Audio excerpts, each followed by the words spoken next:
प्रेक्षको नमस्कार.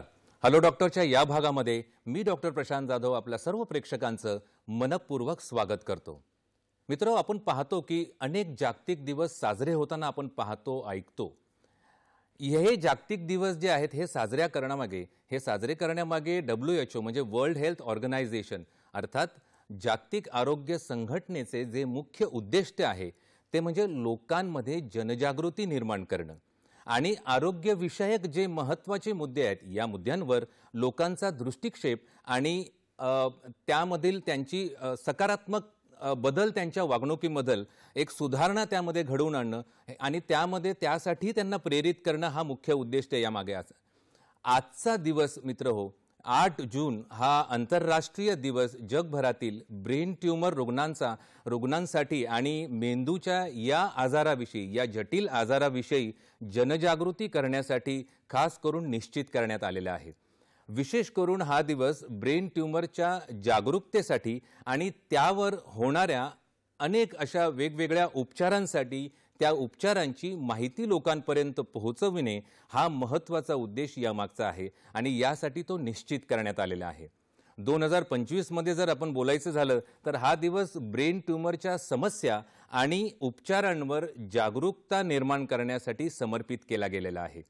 या उपक्रमाचा एक भाग म्हणून आज जागतिक ब्रेन ट्यूमर दिनाचे औचित्य साधून या निमित्ताने आपण हाच विषय आपल्या चर्चेसाठी निवडलेला आहे. आपण स्क्रीनवर आपण पाहू शकता आपला आजचा विषय आहे जागतिक ब्रेन ट्यूमर दिन. जागतिक ब्रेन ट्यूमर दिन हा विषय आज आपला हॅलो डॉक्टर मध्ये आहे आणि या विषयावरती आपल्याला मार्गदर्शन करण्यासाठी आज जे तज्ञ पाहुणे आज आपण इथे लाभलेले आहेत त्यांना आपण आमंत्रित केलेले आहे स्टुडिओमध्ये. ते म्हणजे प्रख्यात neurosurgeon doctor Dattatray Mujumdar sir. Sir, आपलं मनापासून स्वागत. दूरदर्शनच्या सह्याद्री वाहिनीतर्फे मी आपलं मनपूर्वक स्वागत करतो. आपल्या पाहुण्यांचा अगदी अल्पशा असा परिचय जर करून द्यायचा झाला तर डॉक्टर दत्तात्रय मुजुमदार हे प्रख्यात न्यूरोसर्जन आहेत. MS जनरल सर्जरी आणि MCH न्यूरोसर्जरी या पदवी त्यांनी संपादन केलेल्या आहेत. ते मेंदू, अगदी मराठीत सांगायचं झालं तर मेंदू, मज्जासंस्था व मज्जातंतू या अवयवांशी संबंधित अशा शल्य चिकित्सा जी असते, सर्जरी किंवा ऑपरेशन जे असतं यामध्ये ते निष्णात आहेत. डॉक्टर मुजुमदार सर हे सायन मुंबई येथील लोकमान्य टिळक सर्वसाधारण रुग्णालय आणि वैद्यकीय महाविद्यालय इथे ते या न्यूरोसर्जरी या विभागाचे प्रमुख आहेत आणि तिथले प्राध्यापकही म्हणून ते रुजू आहेत. पीडियाट्रिक न्यूरोसर्जरी म्हणजे लहान मुलांमधली ब्रेन सर्जरी, शिशूंमधली जी ब्रेन सर्जरी असते, मेंदूचे जे ऑपरेशन्स असतात त्यामध्ये ते अगदी निष्णात मानले जातात. त्यांचा खास हातखंडा यामध्ये आहे. अमेरिकन कॉलेज ऑफ सर्जन्स आणि royal college of surgeons in Ireland या संस्थेची फेलोशिप ही पदवी ही त्यांनी संपादन केलेली आहे. गेल्या 25 वर्षाचा प्रदीर्घ अनुभव व या विषयाचे सखोल ज्ञान ही त्यांची खरी जमेची बाजू आहे. अनेक राष्ट्रीय व आंतरराष्ट्रीय पातळीवरचे जे नियतकालिका आहेत या नियतकालिकांमधून त्यांचे शोध निबंधही प्रदर्शित झालेले आहेत आणि अगदी विविध अशा आंतरराष्ट्रीय आणि राष्ट्रीय परिषदांमधून ते प्रस्तुत करण्याचा सन्मानही त्यांना लाभलेला आहे. असे निष्णात neurosurgeon doctor Dattatray Mujumdar sir आज आपल्या इथे एक पाहुणे म्हणून उपलब्ध आहेत. चला तर मित्रहो, आजचा विषय आपण जाणूनच आहात, जागतिक ब्रेन ट्यूमर दिन आणि आपले पाहुणे आहेत doctor Dattatray Mujumdar sir. Sir, पुन्हा एकदा आपलं स्वागत. आपण आता चर्चेकडे वळूया. सर, आपला विषयच इतका बोलका आहे की पहिला प्रश्नच माझा हा आपल्यासाठी आहे की ब्रेन ट्यूमर म्हणजे नेमकं काय व जागतिक ब्रेन ट्यूमर दिन साजरा करण्याचं औचित्य काय, यामागचं WHO म्हणजे जागतिक आरोग्य संघटनेचा मेन उद्देश काय आहे आणि सगळ्यात महत्त्वाचे म्हणजे ही जागरूकता का महत्त्वाची आहे, काय सांगाल सर? नमस्कार. मी पहिल्यांदा हॅलो डॉक्टरचं मी आभार मानतो की त्यांनी मला इकडे बोलवलं आज जागतिक ब्रेन ट्यूमर दिनानिमित्त. तर तुमच्या प्रश्नाचं उत्तर म्हणजे असं मी पहिला चालू करेन की ब्रेन म्हणजे काय, मेंदू म्हणजे काय. तर मेंदू हा एक टेक्नॉलॉजिकल आणि इंजिनिअरिंग मार्वेल आहे. तो एक सुपर कॉम्प्युटर आहे,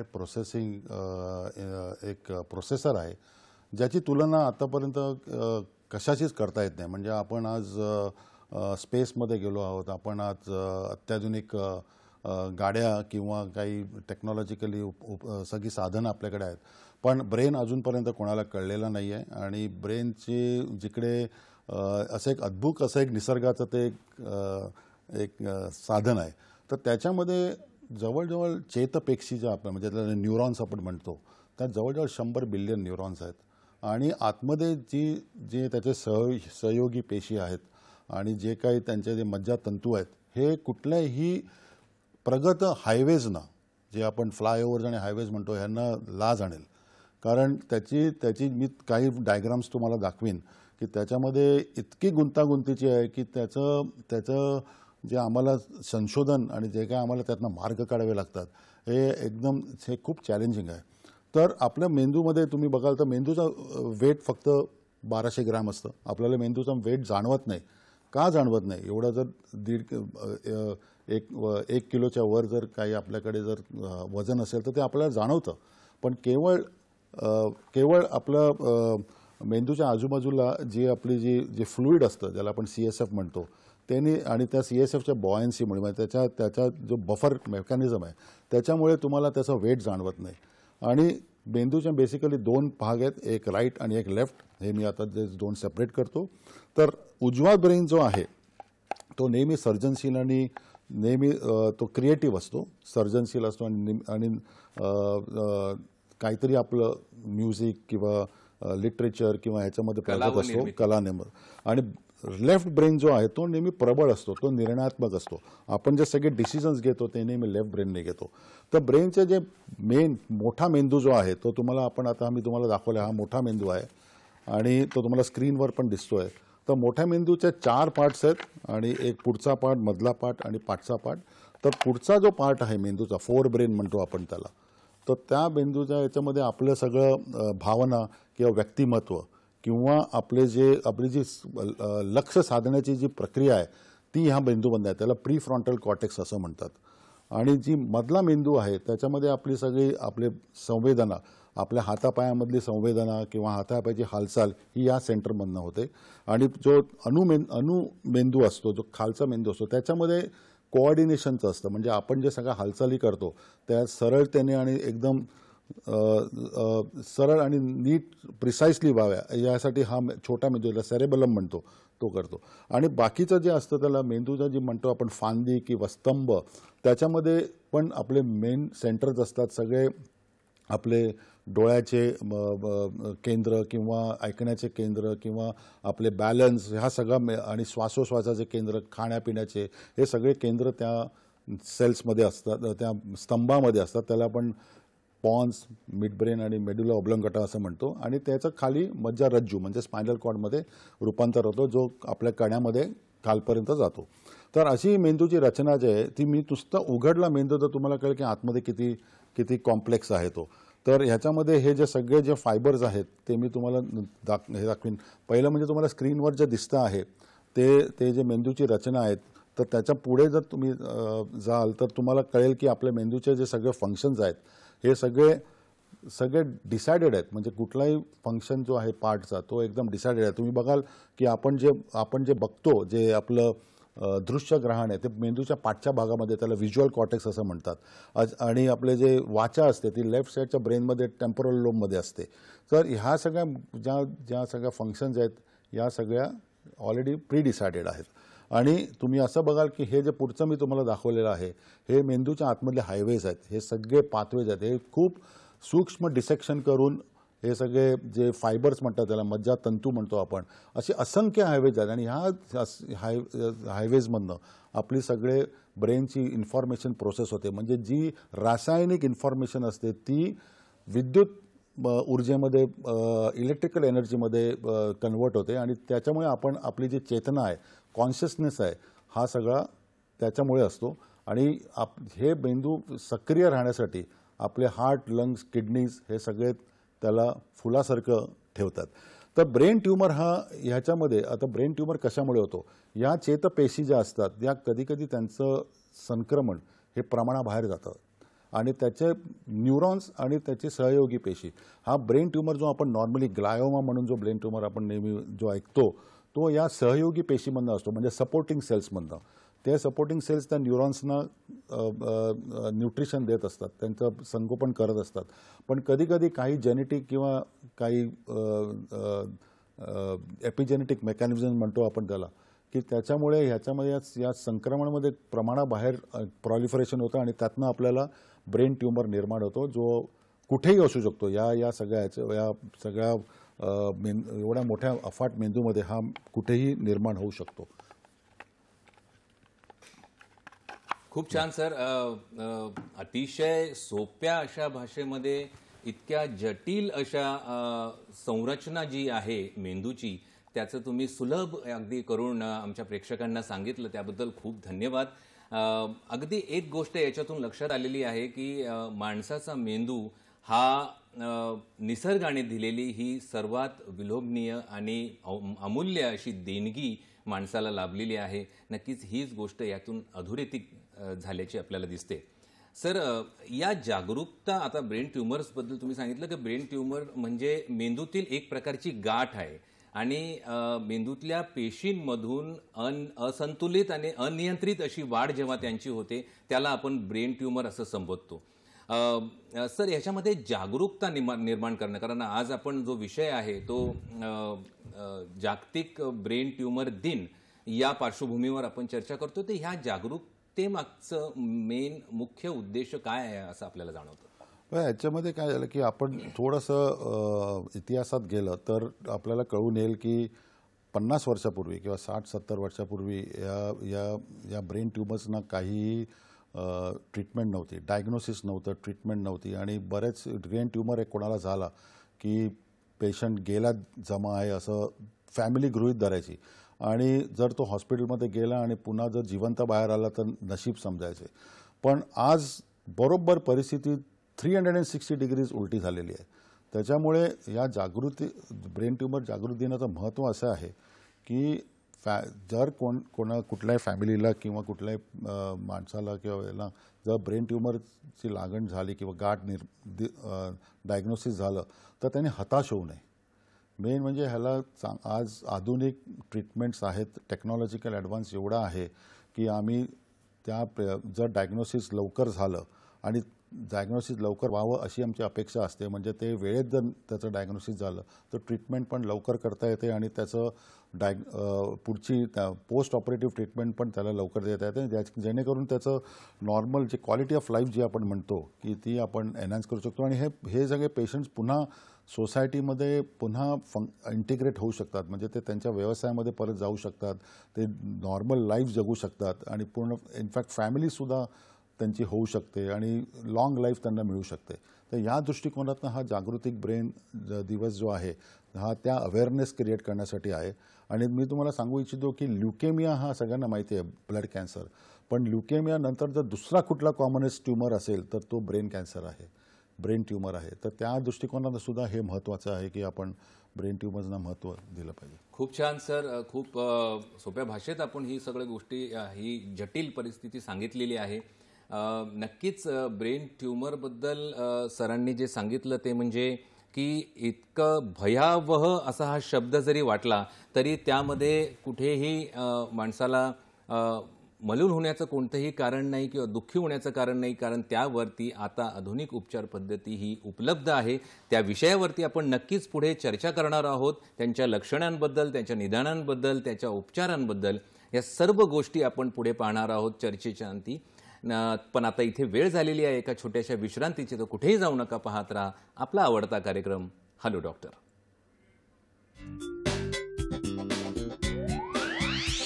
ब्रेक नंतर हॅलो डॉक्टरमध्ये सर्व प्रेक्षकांचं पुन्हा एकदा स्वागत. आपण आज चर्चा करत आहोत जागतिक ब्रेन ट्यूमर दिनानिमित्त आणि आपल्याला जे पाहुणे आज तज्ज्ञ इथे लाभलेले आहेत ते म्हणजे प्रख्यात असे neurosurgeon doctor Dattatray Mujumdar sir. Sir, ब्रेकवर जाण्याच्या अगोदर आपण सांगितलं एक मेंदूची संरचना आपण समजावून सांगितली, त्यानंतर त्याची जागरूकता का महत्त्वाची आहे याबद्दल आपण अंगुली निर्देश केलं. दुसरा प्रश्न मला आपल्याला विचारावासा वाटतो की ब्रेन ट्यूमर झालेल्या व्यक्तींना कोणत्या प्रकारची लक्षणं दिसून येतात याबद्दल आपण सविस्तर काय सांगाल? पहिलं म्हणजे असं लक्षात घेतलं पाहिजे की ब्रेन ट्यूमर हा कोणालाही होऊ शकतो, म्हणजे हा एका स्त्रीला गर्भावस्थेत सुद्धा बाळाला ब्रेन ट्यूमरची बाधा लागू शकते आणि वयाच्या 70, 80, 90 या वर्षीसुद्धा ब्रेन ट्यूमर होऊ शकतो.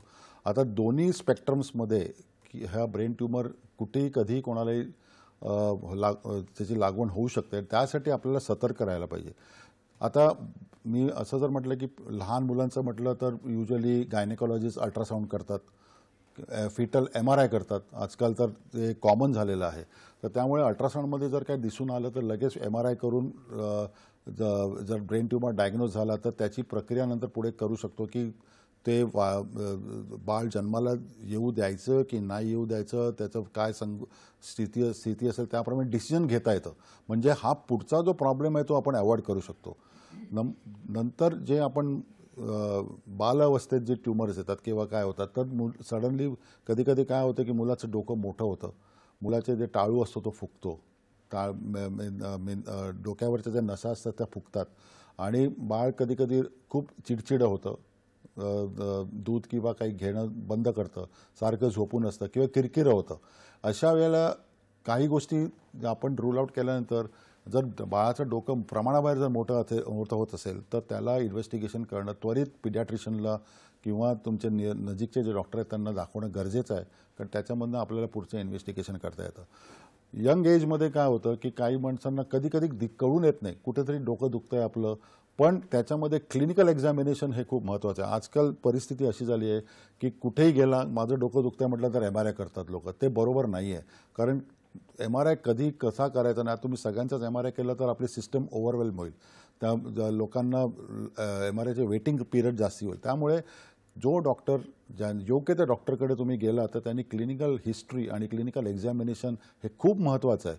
त्यामुळे डोकं कुठे दुखतं, कधी कधी बारीक डोकं दुखतं कुठल्या तरी एका भागामध्ये, तिकडनं ब्रेन ट्यूमरची रचना चालू होऊ शकते. ते डोकं दुखतं, सकाळी उठल्यानंतर डोकं जास्ती तीव्र दुखतं, कधी कधी त्याच्यावर वॉमिटिंग होतं, कधी कधी त्याच्यामध्ये मग डोळ्यासमोर अंधारी येते, कधी कधी बेशुद्ध चक्कर येते, बेशुद्ध पडू शकतो किंवा आकडी येणं. हे जे मेन गोष्टी आहेत ह्या असले तर आपल्याला इन्व्हेस्टिगेशन हे करायलाच पाहिजे. जो तुम्ही थोडा काळ ह्याच्यामध्ये काढला तर कधी कधी काय होतं की तो छोट्या एका बाजूला जे दुखण्याचं असतं ते सगळ्या मेंदूमध्ये पसरतं. जर ते मेंदूमध्ये पसरलं तर पूर्ण डोकं दुखायला लागलं, म्हणजे एका बाजूला डोकं दुखतं आणि आता सगळीकडे डोकं दुखतं.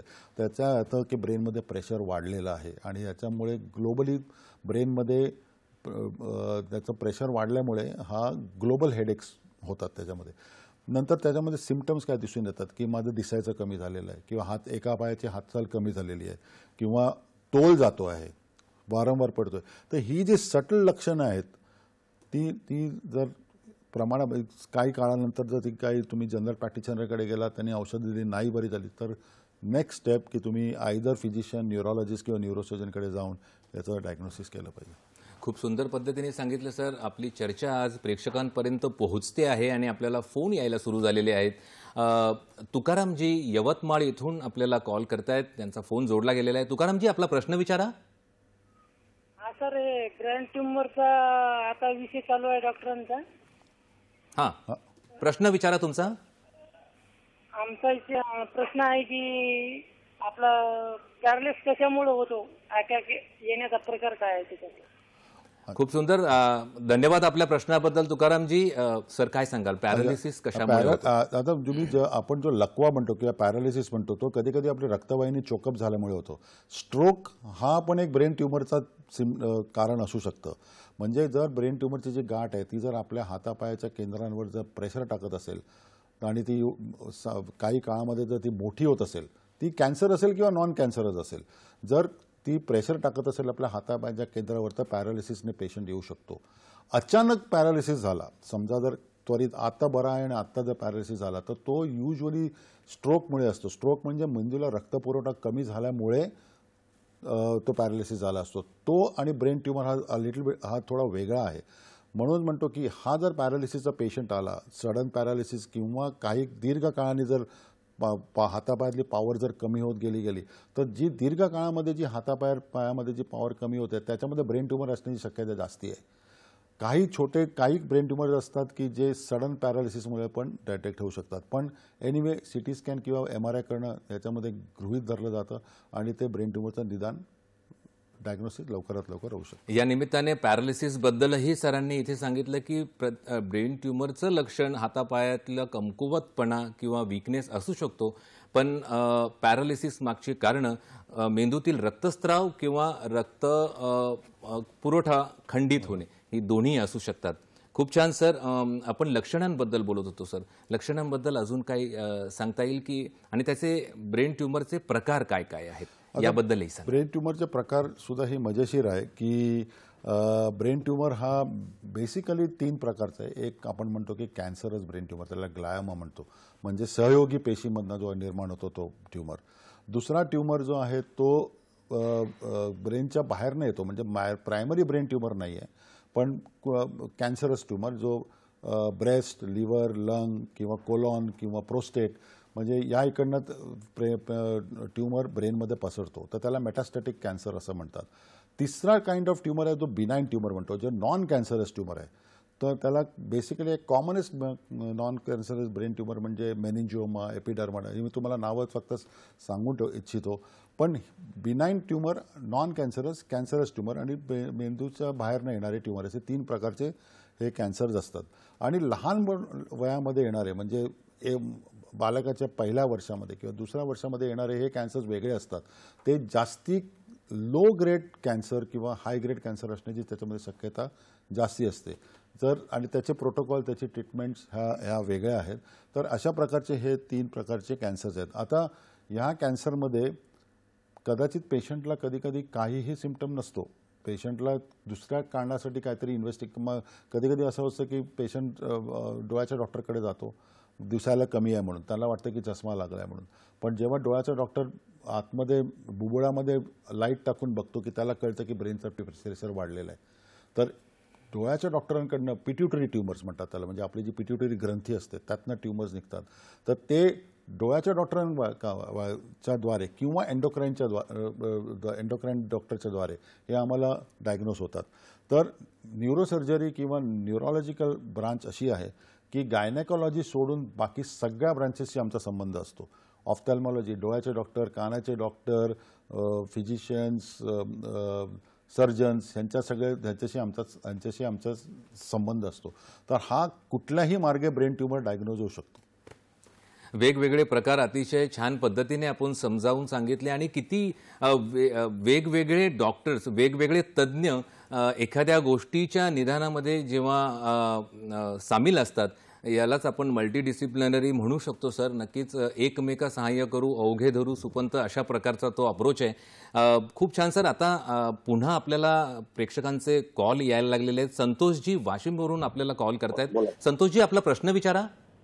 हा सर, माझा प्रश्न असा आहे की आपण जर गाडी चालवत असताना हेल्मेट नसताना डोक्यावर जर पडलं तर ब्रेन ट्युमर होतो का? वाशिम आलं नाव. खूप छान प्रश्न आहे सर. काय धन्यवाद आपल्या प्रश्नाबद्दल. सर काय सांगा? गाडी चालवताना जर हेड इंजुरी झाली तर त्याच्यामुळे ब्रेन ट्युमर होत नाही. जर हेड इंजुरी झाली, हेल्मेट घातलं असेल नसेल, हेल्मेट घालावं, सगळ्यांनी हेल्मेट घातलंच पाहिजे. 2 व्हीलर चालवताना किंवा सीट बेल्ट लावलाच पाहिजे गाडीमध्ये बसल्यावर. तर त्याच्यामुळे ब्रेनमध्ये ट्रॉमॅटिक म्हणजे जे ब्रेनमध्ये रक्तस्राव होतो त्या गाठी होतात. म्हणजे तो ब्रेन ट्युमर नसतो, पण मेंदूच्या कव्हरिंगवर म्हणजे मेंदूच्या वरती किंवा मेंदूच्या आतमध्ये किंवा मेंदूच्या बाहेर ह्या तिकडे ब्लिडिंग होऊ शकतं आणि ती गाठ मेंदूवर प्रेशर आणू शकते. तर त्याला आपण ब्रेन ट्युमर असं म्हणू शकत नाही. पण जर समजा 1, 2, 4, 5% जर हा ब्रेन जर ॲक्सिडेंट हा जर कोणाला कळला नाही, समजा जर तो विसरून गेला किंवा मायनर हेड इंजुरी होती, पण कधी मेंदूच्या हाडामध्ये कधी ब्रेक होतो किंवा मेंदूच्या कव्हरिंग्समध्ये ब्रेक होतो, तर त्याच्यामध्ये कधी 5, 10, 15 वर्षांनंतर काही सिस्ट होतात. ते ॲन्युरिझमल बोन सिस्ट म्हणतात त्याला, किंवा त्याला ट्रिगर फॅक्टर म्हणतो. तर ब्रेन इंजुरी कधी ट्रिगर करू शकते काही ट्युमर्सना आणायला, पण ते युजली नॉन कॅन्सरस ट्युमर्स असतात. आणि त्याची ऑब्व्हियसली ही परत मी जसं म्हणतो की जो डॉक्टर असतो त्यांनी ही हिस्ट्री घेतली पाहिजे, हिस्ट्री ट्रॉमाची आहे. कारण त्याच्यामुळे कधी आपल्याला त्याचं जेव्हा CT स्कॅन MRI करतो तेव्हा ही हिस्ट्री खूप महत्त्वाची असते. खूप छान सर. संतोषजी, धन्यवाद आपल्या प्रश्नाबद्दल. या निमित्ताने वाहतुकीचे नियम पाळणं किती महत्त्वाचं आहे आणि हेल्मेट घालणं हे किती महत्त्वाचं आहे हेही इथे अधोरेखित झालं. आणि सरांनी सांगितल्याप्रमाणे की ब्रेन ट्यूमर सरळ सरळ अशा गोष्टींमुळे होत नाही, पण कालांतराने एखाद्या मुकामार जर डोक्यावरती लागलेला असेल आणि कालांतराने त्या निमित्ताने ब्रेन ट्यूमरची निर्मिती होऊ शकते. सर, खूप छान आपली चर्चा चाललेली आहे आणि प्रेक्षकही आपल्याबरोबर सामील होत आहेत. नक्कीच ही चर्चा आपण पुढेही चालू ठेवणार आहोत प्रेक्षको. पण आता वेळ पुन्हा झालेली आहे एका छोट्याशा विश्रांतीची, तर कुठेही जाऊ नका. पाहत राहा आपला आवडता कार्यक्रम हॅलो डॉक्टर. छोट्याशा ब्रेकनंतर हॅलो डॉक्टरमध्ये सर्व प्रेक्षकांचं पुन्हा एकदा स्वागत. आपण आजचा विषय आपण जाणूनच आहात, जागतिक ब्रेन ट्यूमर दिन. आणि जे तज्ज्ञ पाहुणे आज आपल्याला लाभलेले आहेत मार्गदर्शन करण्यासाठी ते म्हणजे प्रख्यात असे neurosurgeon doctor Dattatray Mujumdar sir. Sir, ब्रेकवर जाण्या अगोदर आपण वेगवेगळ्या प्रकारचे ट्यूमर्स याबद्दल बऱ्याच काही गोष्टी सांगितल्या, समजावून सांगितलं आम्हाला. मला आता विचारावंसं वाटतं की नेमकी ही ब्रेन ट्यूमर होण्यामागची कारणे काय काय आहेत, याबद्दल आपण काय सांगाल? नॉर्मली ब्रेन ट्यूमर्ससाठी ही जी कारणं असतात ती सहजासहजी पुढे येत नाहीत. म्हणजे जेव्हा ब्रेन ट्यूमरचा डायग्नोसिस होतो तेव्हा आमचं मेन फोकस असतो की ब्रेन ट्यूमरला डायग्नोसिस करणं, कुठल्या प्रकारचा ट्यूमर आहे हे CT स्कॅन किंवा MRIवर जाणून घेणं आणि त्याची ट्रीटमेंट प्रोटोकॉलमध्ये आम्ही प्राधान्य त्याला देतो. पण ब्रेन ट्यूमर कशामुळे होतं? तर ब्रेन ट्यूमर काही खाल्ल्याने किंवा प्यायल्याने किंवा काही हवेने किंवा स्ट्रेसने असा होत नाही. काही ब्रेन ट्यूमर्स हे अनुवंशिक असतात. तर ते अनुवंशिक ब्रेन ट्यूमर्स असतात त्याच्यामध्ये परत फॅमिली हिस्ट्री ही स्ट्रॉंग असते. अजून काही पेशंटच्या रिलेटिव्सना ब्रेन ट्यूमर झालेला असतो किंवा त्यांना लॉंग हिस्ट्री असते. तर ते जाऊन आपल्याला त्यातनं शोध घ्यायला लागतो की पेशंटच्या फॅमिली मेंबर्सना कोणाला ब्रेन ट्यूमर आहे का. पण जनरली जर काही हिस्ट्री असेल, रेडिएशनची हिस्ट्री असेल किंवा काही दुसरे कुठले कॅन्सर्स असतील तर ती कारणं असू शकतात. पण युजली हे जेनेटिक असतात. जे ब्रेन ट्यूमर जे मी म्हणतोय की जे सहयोगी पेशीमधनं जे ग्लायोमाज जे म्हणतो आपण, त्याला एक जेनेटिक बेसिस आहे. म्हणून आजकाल आमचं बेसिकली संशोधन हे मॉलिक्युलर डायग्नोसिसवर आहे आणि त्याची ट्रीटमेंट पण आजकाल मॉलिक्युलर डायग्नोसिसवर केली जाते. तर हा जो प्रकार आहे, मेनिंजिओमाज म्हणा, ग्लायोमाज म्हणा, किंवा हा जो आहे प्रकार, हा बेसिकली कधीकधी जेनेटिक किंवा फॅमिलियल म्हणजे अनुवंशिक ही दोन कारणं असू शकतात. आणि काही स्ट्रेस फॅक्टर्स असतात, म्हणजे मला जसं म्हटलं की रेडिएशन वगैरे, तर त्यांनी हा होऊ शकतो. किंवा काही इन्फेक्शन्स जर काही असतील, तर आता TBमुळे, तर TB जर झाला तर बेसिकली TBचा पण गोळा मेंदूमध्ये होऊ शकतो. त्याला ट्युबरक्युलोमा असं म्हणतात. पण त्याला आपण ब्रेन ट्यूमर म्हणू शकत नाही, पण तो ब्रेन ट्यूमरसारखा बिहेव करतो. तर त्याला बेसिकली मेडिकल ट्रीटमेंट आहे. पण काही वेळेला आम्हाला ते ट्युबरक्युलोमाचं जे त्याच्यामुळे जी गाठ होते मेंदूमध्ये, ती जर प्रेशर असेल तर ती आम्हाला ऑपरेशन करावं लागतं. तर काही इन्फेक्शन्स, काही व्हायरल इन्फेक्शन्समध्ये HIV किंवा दुसऱ्या इन्फेक्शन्समध्ये सुद्धा ट्यूमर्स होण्याची किंवा इम्युनिटी डाऊन असते, त्याच्यामुळे ती ट्यूमर्स येण्याची शक्यता असते. तर ते एक अशी 4-5 कारणं आहेत की ज्यामुळे ब्रेन ट्यूमर्सचं संसर्गजनक होऊ शकतो पेशंट. कारणांबद्दल सर तुम्ही सांगितलं, तर आपण प्रकार बघितले, आपण त्यांची लक्षणं बघितली. नक्कीच निदान करण्यामध्ये लक्षणांचा फार महत्त्वाचा वाटा असतो, पण त्यासोबत काही चाचण्या ह्या खूप महत्त्वाच्या असतात, डायग्नोस्टिक टेस्ट ज्याला आपण म्हणतो.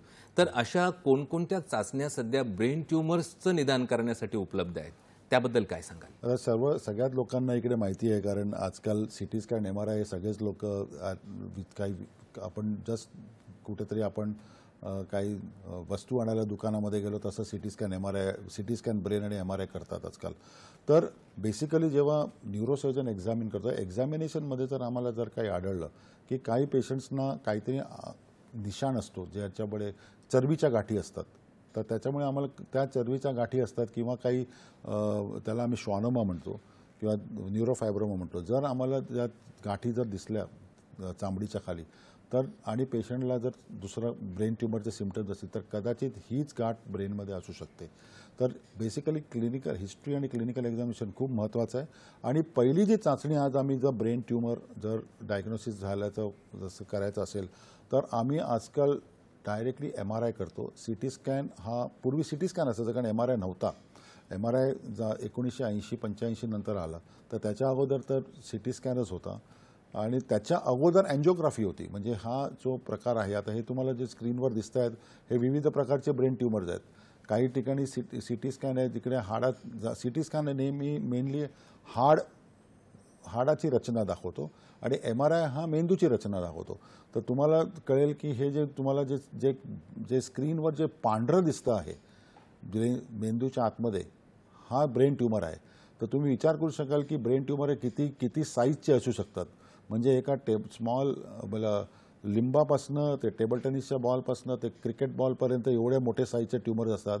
आणि तुम्ही विचार करू शकाल की हे जे ट्यूमर आहे, हे जे मी आता तुम्हाला मेंदूची रचना दाखवली आहे त्याच्यामध्ये हे काय खळबळ करत असतील. त्यामुळे पेशंटची प्रक्रिया किंवा त्याचं इमोशन्स किंवा मेमरी, त्याच्या हातापायची चालण्याची क्षमता, हे सगळं त्याच्यामध्ये अफेक्ट होऊ शकतं. तर ह्या बेसिकली MRI हा मेन आहे. कधी कधी ब्रेन ट्यूमर्स हे फार त्याच्यामध्ये रक्तस्राव खूप असतो. ह्याच्यामध्ये रक्ताचा गोळा जर असेल ब्रेन ट्यूमरमध्ये तर आम्हाला अँजिओग्राफीचा तपास करावा लागतो. MRIमध्येच अँजिओग्राफी असते, पण काही वेळेला स्पेशल अँजिओग्राफी करावी लागते. तुम्हाला कळेल स्क्रीनच्या उजव्या बाजूला हे एक DSA म्हणतो आम्ही त्याला, डिजिटल सबट्रॅक्शन अँजिओग्राफी. हे अँजिओग्राफी केल्यानंतर आम्हाला कळतं की कुठल्या रक्तवाहिन्या किती प्रमाणात त्या ब्रेन ट्यूमरला सप्लाय करतात. मग त्याच्या अगोदर ट्रीटमेंटमध्ये आम्ही काय करू शकतो की त्या रक्तवाहिन्या आम्ही बंद करू शकतो काही द्रव्य टाकून, जेणेकरून आमचं ऑपरेशन सोपं होऊ शकेल किंवा तो ट्यूमर आम्हाला नियंत्रणामध्ये आणून तो मग त्याचं ऑपरेशन करता येईल. तर हे जे तुम्हाला जे दिसतंय हे विविध छोट्या मेंदूमध्ये, मोठ्या मेंदूमध्ये हे जे काय दिसतंय, हे तुम्हाला जे काही व्हाईट सफेद दिसतंय ना, ते सगळं ब्रेन ट्यूमर आहे आणि हे खूप चॅलेंजिंग असतं. खूप छान पद्धतीने आपण सांगितलं सर की निदान म्हणजे लक्षणांसोबत इमेजिंग डायग्नोस्टिक्स जे आहेत MRI आणि CT स्कॅन यांचं महत्त्वही आपण पटवून सांगितलं. पुन्हा आपल्याशी प्रेक्षक आता जोडले गेलेले आहेत. संगमनेर येथून राम पेटकर हे आपल्याशी जोडले गेलेले आहेत. रामजी, आपलं प्रश्न विचारा.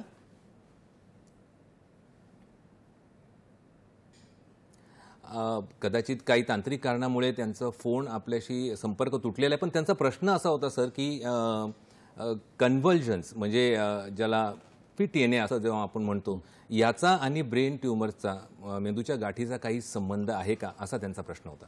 हा मी जसं आधी म्हटल्याप्रमाणे त्याचा खूप मोठा संबंध आहे. कारण मी जसं म्हटलं की आपल्या ज्या चेतपेशी असतात म्हणजे न्यूरॉन्स, याच्यामध्ये रासायनिक प्रक्रिया चालू असते. जे आपली जी चेतना आहे ही या रासायनिक क्रियेमधनं असते आणि ती रासायनिक क्रिया ही विद्युत क्रियेत ऊर्जेमध्ये प्रमाणित होते.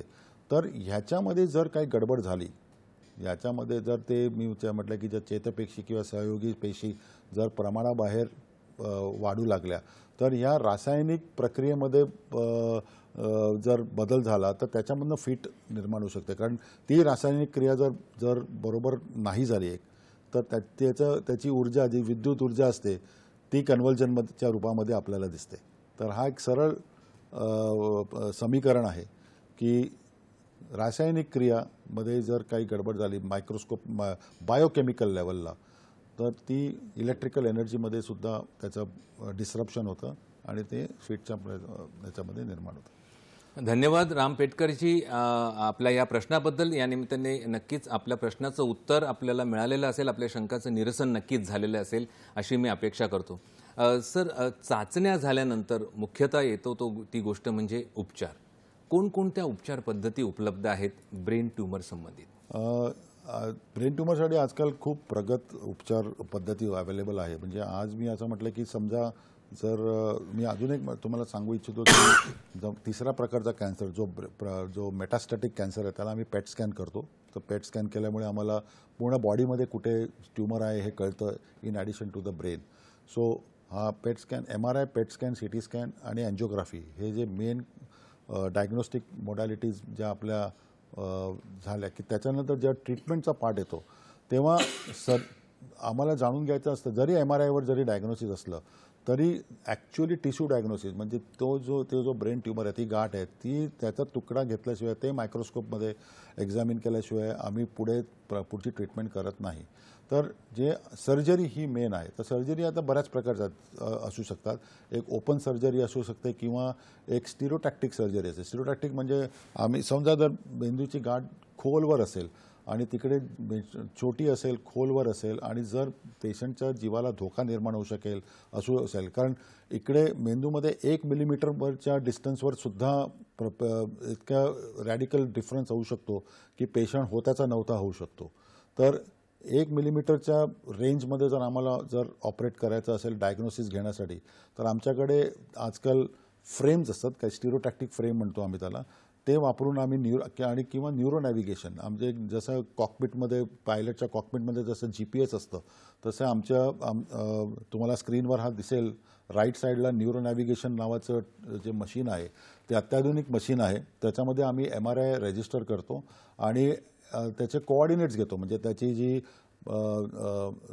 ब्रेन हा एक स्पेस आहे, तर त्याच्यामध्ये जे XYZ कोऑर्डिनेट्स असतात ते एक्झॅक्टली मिलीमीटर लेवलला, 1 मिलीमीटर लेवलच्या लेस ॲक्युरेसीने ते आम्ही करून त्याचा तुकडा घेऊ शकतो आणि त्याची नंतर निदान झाल्यानंतर पुढची प्रक्रिया करू शकतो.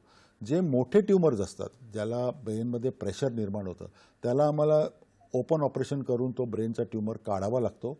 तुम्ही लेफ्ट साईडच्या स्क्रीनला बघाल की तिकडे हे अत्याधुनिक मायक्रोस्कोप्स आहेत आणि जे आपण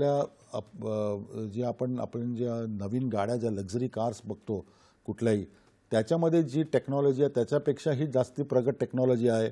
जो मायक्रोस्कोपमध्ये आम्हाला 300 टाइम्स मॅग्निफिकेशन मिळतं. म्हणजे आम्हाला जो ट्यूमर, जो ब्रेनची पेशी आहेत, या आपल्या केसा एवढ्या असतात, तर आपला जो केस असतो त्याला 300 टाइम्स मॅग्निफिकेशन आम्ही करतो आणि या मायक्रोस्कोपमध्ये बघून जो सक्रिय मेंदू असतो त्याला सांभाळून बाकीचा ट्यूमरच काढावा लागतो, कारण बाकीच्या मेंदूला आम्हाला हात लावण्याची परवानगी नाही आणि जो मेंदू जो सुजलेला असतो त्याची सुद्धा आम्हाला काळजी घ्यावी लागते. तर surgery either minimal invasive surgery किंवा मॅक्झिमली इंटरव्हेन्शन असं करून आम्ही त्या पेशंटचं ट्रीटमेंट करतो. खूप छान पद्धतीने आपण सांगितलं सर. पुन्हा इथे आता वेळ झाली आहे एका छोट्याशा विश्रांतीची. तर प्रेक्षक कुठेही जाऊ नका, पाहत राहा आपला आवडता कार्यक्रम हॅलो डॉक्टर. ब्रेकनंतर पुन्हा एकदा स्वागत आहे हॅलो डॉक्टरमध्ये सर्व प्रेक्षकांचं. आजचा विषय आपल्याला माहितीच आहे, जागतिक ब्रेन ट्यूमर दिन, आणि जे मार्गदर्शन करण्यासाठी आपल्याला तज्ज्ञ लाभलेले आहेत ते म्हणजे प्रख्यात असे neurosurgeon doctor Dattatray Mujumdar sir. Sir, ब्रेकवर जाण्याच्या अगोदर आपण त्यांच्या उपचाराबद्दल बोलत होतो, त्याच्या शल्यचिकित्सेबद्दल आपण सांगत होतात. काय सांगाल अजून विस्तृत? आजकाल म्हणजे गेल्या 10 वर्षामध्ये टेक्नॉलॉजी एवढी ॲडव्हान्स झालेली आहे की आम्ही ॲक्च्युली ब्रेनला मॅप करू शकतो, पूर्ण ब्रेनला. तर ते आम्हाला ब्रेन ट्यूमरच्या सर्जरीमध्ये सुद्धा आम्हाला त्याचा उपयोग होतो. तर आता तुम्ही स्क्रीनवर बघाल की नॉर्मली ॲनेस्थेशियामध्ये सुद्धा साईड बाय साईड खूप इव्हॉल्युशन झालेलं आहे. त्यामुळे ॲनेस्थेशिया हा आम्हाला खूप महत्त्वाचा असतो. पेशंटला अंडर ॲनेस्थेशिया झोपावं लागतं, त्याला बेसिकली त्याचे सगळं पॅरामीटर्स, जे पल्स, ब्लड प्रेशर, हे सगळं नियंत्रणात ठेवावं लागतं. पण ते असूनसुद्धा आजकाल आम्ही ऑपरेशन्स पेशंटला मिनिमल ॲनेस्थेशिया, म्हणजे पेशंट अवेक असतो, त्याला आम्ही अवेक क्रेनेटॉमी म्हणतो. म्हणजे पेशंट आमच्याशी संवाद साधत असतो ऑपरेशन करताना. त्यामुळे आम्ही ऑपरेशन करतोय आणि पेशंटशी आम्ही संवाद साधतोय की त्याच्या दैनंदिन जीवनाबद्दल आम्ही त्याला विचारतो. तर आम्हाला संवाद साधण्याचा हेतू जो काय असतो, समजा आम्ही जर एक ट्यूमर आहे जो त्याच्या हातापायाच्या किंवा बोलण्याच्या केंद्राकडे एकदम निगडीत आहे, तर आम्हाला जेव्हा आम्ही पेशंटकडे बोलतो, आम्ही ऑपरेशन करत असतो आणि सायमल्टेनियसली पेशंटकडे बोलत असतो, तेव्हा आम्हाला कळतं की पेशंटची जी वाचेचं सेंटर आहे ते इंटॅक्ट आहे. समजा तो मध्येच बोलायचा बंद झाला तर आम्हाला समजतं की आम्ही आता बेसिकली त्याच्या वाचेच्या सेंटरकडे आहोत. मग आम्ही तिकडनं दुसरीकडे ऑपरेशनची जागा दुसरीकडे बदलतो. तर हे आज अवेक क्रेनेटॉमी हे एक टेक्नॉलॉजिकल ॲडव्हान्स आहे. त्याप्रमाणे तुम्ही स्क्रीनवर बघाल तर आजकाल आम्ही वेगवेगळे डाईज यूज करतो. आम्हाला जो मेंदूचा जो ब्रेन कॅन्सर जो आहे तो कितपर्यंत पसरलेला आहे हे आम्हाला MRIच्या सिक्वेन्सेस म्हणजे ट्रॅक्टोग्राफी, आम्ही पूर्ण ब्रेनचे हायवेज मॅप करू शकतो की ब्रेनचा ट्यूमर कुठल्या हायवेने ट्रॅक होतो आहे. आणि त्याच्यासाठी वेगवेगळे डायज असतात, ते आम्ही डाय यूज करून, ते फ्लोरेसन्स डाय असतात, ते आम्हाला मायक्रोस्कोपमध्ये ते एक सिग्नल देतात. त्याच्यामुळे आम्ही तेवढा वेगाने आणि जेवढा ट्यूमर काढता येईल, म्हणजे ब्रेन कॅन्सरमध्ये असं म्हटलं जातं की आम्हाला ॲटलिस्ट 98% ट्यूमर काढायला पाहिजे जर त्याला काहीतरी क्वालिटी ऑफ लाईफ त्याची जर वाढवायची असेल तर ह्या दृष्टिकोनातनं हे जे टेक्नॉलॉजिकल ॲडव्हान्सेस आहेत त्यांनी ब्रेन सर्जरीला खूप सेफ केलेलं आहे. आता पूर्वीच्या काळी ब्रेन सर्जरी ज्या 15-15 तास 20-20 तास चालायच्या, त्याचा आता या टेक्नॉलॉजिकल ॲडव्हान्समुळे आणि आम्हाला जे संशोधन करतो त्याच्यामुळे आम्ही आता आजकाल तो 20 तासाचा जो काळ आहे तो आजकाल आम्ही 6 ते 8 तास किंवा ॲट द मोस्ट 9 तास ह्याच्यावर आणलेला आहे. त्यामुळे 50% त्याच्यामध्ये आम्ही इम्प्रूव्हमेंट आणलेली आहे. तर ह्या पद्धतीने सर्जरी ही सेफ आहे. सर्जरीमध्ये ऑब्व्हियसली जे काही प्रॉब्लेम्स असू शकतात ते आम्ही पेशंटबरोबर डिस्कस करतो डिटेलमध्ये, पेशंटला सांगतो, त्यांच्या फॅमिलीला सांगतो. कारण कुठलाही सर्जरी, ब्रेन सर्जरीमध्ये 5 ते 10% हे रिस्क असण्याची शक्यता असते.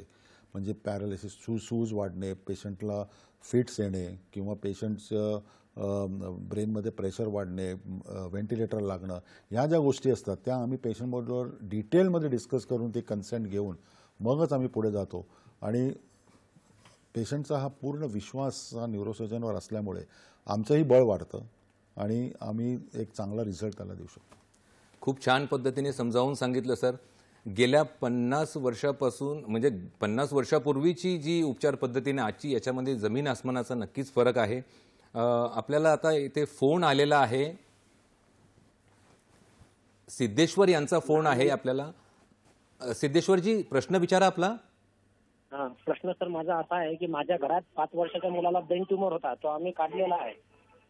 तर त्याच्या डोक्यामध्ये पाणी होत होतं, तर डॉक्टरांनी आता पाईप टाकलेला आहे. तर तो पाईप केव्हा निघेल सर, हेच मला क्वेश्चन विचारायचा होता. धन्यवाद आपल्या प्रश्नाबद्दल. सर काय सांगाल? बघा, प्रश्न तुमचा चांगला आहे. कारण ब्रेन ट्यूमर काढल्यानंतर कधी ब्रेन ट्यूमर हे आपलं पाणी जे आतमध्ये सक्रिय असतं, जे साकळत असतं, त्याच्यामध्ये कधी हे अडथळा आणू शकतं. आणि त्याच्यामुळे काय होतं की जी नॉर्मल ब्रेन जी फ्लुईड आहे ते जे एका प्रकारे एका चालना असते त्याच्यामुळे ते अडथळा आल्यामुळे हा पाईप टाकावा लागतो. आता जर हा पाईप टाकला असेल आणि हा जर पाईप जर चालत असेल तर ते काढण्याची गरज नाही आणि तो काढूही नये. कारण त्याचं जे पाण्याचा पाईप त्यांनी ते कदाचित पोटात सोडला असं मी गृहीत धरतो. तर जे मेंदूचं पाणी असतं ते पोटामध्ये डायव्हर्ट केलेलं असणार. तर हा नॉर्मल जसा प्लंबिंगचा जसा कॉन्सेप्ट आहे तोच आहे की एक पाईप जर चोकअप झाला असेल तर त्याला डायव्हर्जन, किंवा हार्टमध्ये आपण जे बायपास सर्जरी करतो तशी ही बायपास सर्जरी समजू शकतो आपण. त्या जो पाईप आहे त्यांनी काहीही त्याचं प्रॉब्लेम होण्याची शक्यता, देखो पाईप कधी ब्लॉक होऊ शकतो, पाईपमध्ये कधी इन्फेक्शन होऊ शकतं, पण त्याचे फायदे जास्ती आहेत. आता त्या डॉक्टरनी जर टाकला असेल हा पाईपचा, हा काहीतरी समजूनच टाकला असेल तर तो पाईप पेशंटच्या दैनंदिन जीवनासाठी गरजेचा आहे आणि तो पाईप काढण्याची काही गरज नाही आहे. तो पाईप चांगला, आणि पाईप तो काय बाहेर दिसत नाही, त्याच्यामुळे त्याची काही आपल्याला चिंता करावी अशी मला वाटत नाही. खूप छान सर. सिद्धेश्वरजी, धन्यवाद आपल्या प्रश्नाबद्दल. नक्कीच आपल्या शंकेचं निरसन या निमित्ताने झालेले असेल. आणि सर, काही आपल्याला मेसेजसुद्धा आलेले आहेत काही प्रेक्षकांचे. तर नाशिकवरून वेदांत यांचा मेसेज होता की त्यांच्या आईंना डोकेदुखीचा त्रास होतो, कधी तो उजव्या बाजूला होतो, कधी डाव्या बाजूला होतो, आणि याचसोबत कधी ते डोकं जे आहे ते सुन्न पडल्यासारखं होतं. याबद्दल सर काय सांगाल त्यांना? हा खूप महत्त्वाचा मुद्दा आहे. कारण आजकाल मी तुम्हाला म्हटलं की लोक पेशंटला बघत नाहीत पण डायरेक्ट इन्व्हेस्टिगेशन्सवर जातात. तर हे जे आता मला जे काही तुम्ही सांगितलं की पेशंटचं डोकं कधी या बाजूला दुखतं, कधी या बाजूला दुखतं, हा अर्धशिसीचा भाग असू शकतो, मायग्रेनचा भाग असू शकतो, टेन्शन हेडेकचा भाग असू शकतो, किंवा काही दुसऱ्या काही फॅक्टर्समुळे हेडेक होऊ शकतात, डोळ्यांचा प्रॉब्लेम असू शकतो, किंवा कानाचा कुठलाही प्रॉब्लेम मेंदूच्या आजूबाजूला आपले जे ENT जे सायनसेस असतात त्याच्यामुळे होऊ शकतो. तर मी तुम्हाला रिलेटिव्ह कॉन्फिडन्स सांगू शकतो की ज्या प्रकारे हे सांगतात त्यांना ब्रेन ट्यूमर असण्याची शक्यता फार कमी आहे. पण एका तज्ज्ञाला दाखवून त्याला चांगली हिस्ट्री घेऊन, आणि हा जर प्रॉब्लेम जर औषधाने किंवा काही दुसऱ्या कारणाने जर तो थांबत नसेल तर जरूर एक MRI करायला प्रॉब्लेम नाही आहे. कारण मोस्ट ऑफ द टाईम हे जे प्रॉब्लेम्स असतात हे इन्व्हेस्टिगेशन, कारण आजकाल तुम्ही बघितलं तर CT स्कॅन जर तुम्ही केला तर CT स्कॅनला रेडिएशन इफेक्ट असू शकतो. MRI जर तुम्ही केला तर MRIला कॉस्ट असते. आजकाल कुठलाही MRI तुम्ही करायला गेलं तर 10-15 हजार रुपयाच्या खाली होत नाही. तर त्याच्यामुळे मला असं वाटतं की हे डॉक्टरांच्या सल्ल्यानेच झालं पाहिजे. आणि डॉक्टरांनी सुद्धा माझं एक आव्हान आहे की पेशंटला प्लीज तपासायला पाहिजे. पेशंटला संवाद साधायला पाहिजे, पेशंटकडे बोलायला पाहिजे. तर नुसतं पॅड घेऊन जर आपण MRI आणि CT स्कॅन लिहित बसलो तर मग त्याला अंत नाही, मग ते कोणीही लिहू शकते.